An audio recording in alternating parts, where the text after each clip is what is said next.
Kembali lagi bersama saya di seputar artis.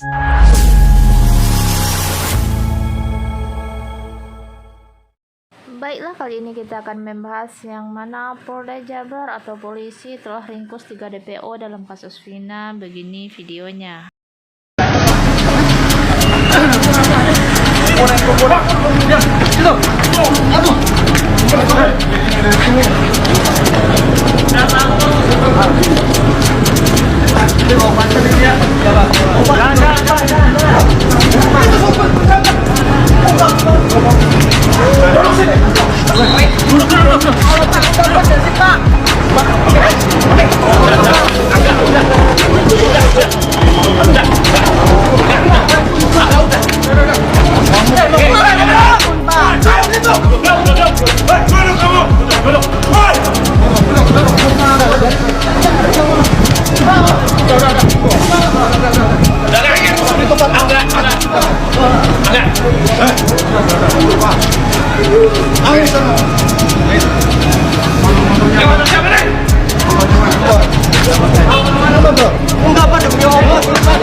Baiklah, itulah tadi yang diduga DPO dalam kasus Vina Cirebon yang diringkus oleh polisi karena dia sempat mau melarikan diri. Polisi segera menangkapnya.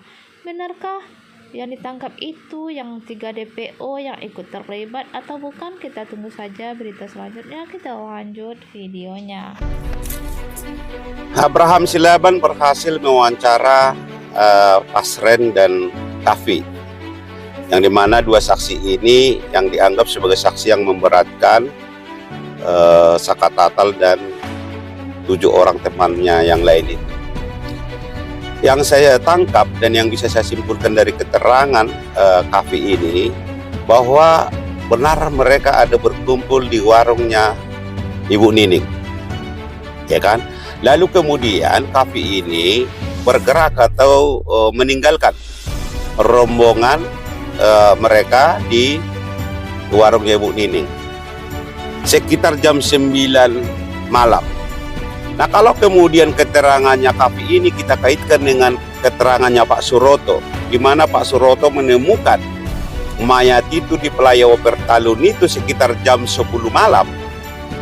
Artinya dia menemukan sudah dalam keadaan bahwa si mayatnya Eki itu sudah tergeletak di situ dan Vina sudah juga tergeletak di situ. Artinya barangkali sebelum jam 10 itu mayat itu sudah ditemukan di situ atau korban itu sudah ditemukan di situ. Pertanyaannya kemudian, bagaimana mungkin, ya kan? Bagaimana mungkin waktu yang kurang dari 1 jam dilakukan sebuah peristiwa pelemparan, setelah itu terjatuh, baru dibawa ke lahan kosong, di lahan kosong diperkoas, lalu dibunuh, lalu kemudian dibawa lagi ke flyover supaya seolah-olah karena kecelakaan tunggal atau karena kecelakaan. Artinya kalau ini yang dijadikan oleh penyidik, yang memberikan keyakinan kepada penyidik bahwa benarlah para pelaku ini yang melakukan peristiwa sebagaimana dituduhkan, menurut saya ini adalah sebuah kekeliruan. Apalagi sampai jaksa penuntut umum juga percaya begitu saja, ya kan, dengan konstruksi katakanlah resume perkara yang diberikan oleh penyidik. Dan begitu juga dengan hakim yang mengadili dan memeriksa perkara ini.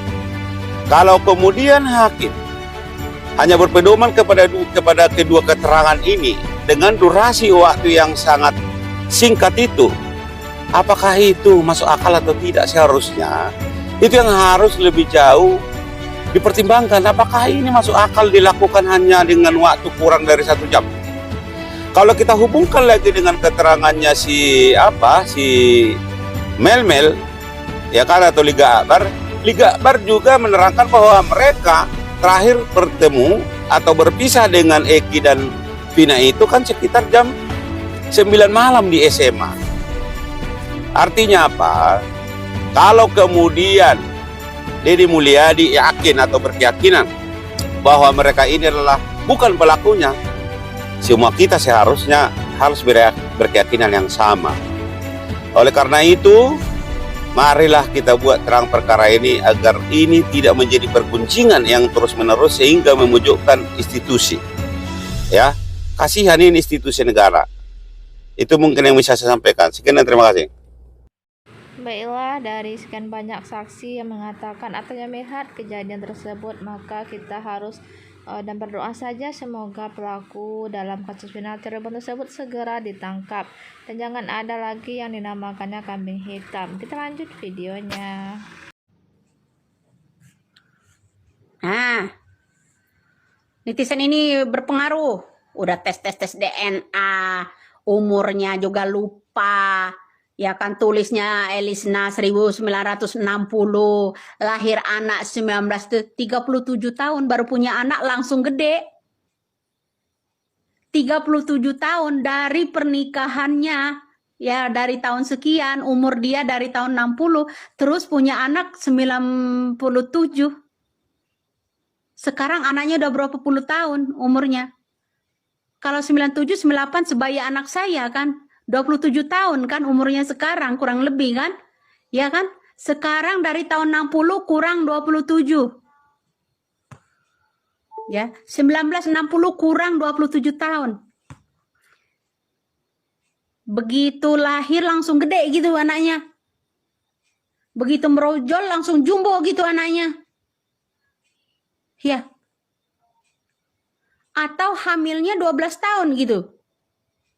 Ngandung yang namanya anak bayi ajaib ini ya, bayi anak ajaib ini ya.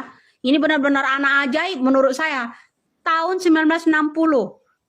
Kira-kira kalau dia menikah umur 12 tahun aja ya. Masuk akal? Kira-kira dia menikah umur 20 tahun atau 22 tahun. Ya sekarang anaknya udah ini. Dari 1960 ya ke 97 itu jaraknya hampir 37 tahun. Muka masih muda banget. Bayi ajaib bener itu. Ya. Begitu ceprot langsung jadi geng motor. Hebat Indonesia mah punya bayi ajaib. Bener. Ya bro. Indonesia punya bayi ajaib tuh bener-bener hebat bro. Begitu lahir dia langsung geng motor 2016 lalu. Ya. Ya dari 2014. Apa tuh? Ya udah ikut geng motor begitu lahir bro, udah kebut-kebutan mobil mewah. Setelah ada kasus dia jadi miskin, itu yang saya heran. Ya kan? Setelah ada kasus dia langsung miskin gitu, si bayi jumbo itu. Iya. Bayi ajaib, bener-bener baru di Indonesia dong. Ada orang kelahiran tahun 1960 itu ya. Baru lahir anaknya 1997. Benar-benar bayi ajaib itu. Ya kan? Udah langsung sekolah di Cirebon pula, tidak terdeteksi yang namanya tamatan sekolahnya di Cirebon itu, nama yang kita ketik, nama yang kita cari orang tua laki, tes DNA-nya ayah biologis. Maksudnya apa ini ayah biologis? Kalau orang tes DNA dari forensik itu kemiripan darah, rambut, serta ini kepada ya kedua orang tua. Nggak ada ditulis di situ ayah biologis. Ketikan siapa kira-kira ayah biologis itu ya? Ya, ayah biologis gitu. Kira-kira ketikan siapa ya? Nama Elisna Mei 1960. Ayah biologis.